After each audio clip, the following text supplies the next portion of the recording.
Di ako magbibigay ng respeto kahit milyon pa ang dinadala niya. Mga mata pobreng nagsasabing spam daw ang pinakatilata nila. Mga namimili pa ng itatae at nabubuhay ng ilang dekadang tanga, habang ako'y nabibilang sa mga taong namamatay ng dilatang mata.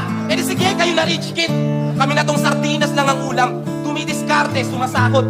Pag naubos, nangungutang. Kumakayod, napapagod.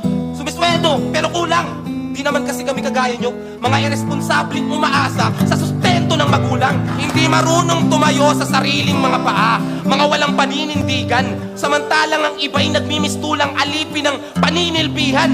Walang masama sa pagiging mahirap, lalo na kung nagsisikap gaya ko. Pag ako yumaman, okay lang. Pag kayo humirap, kaya nyo? Di ba hindi?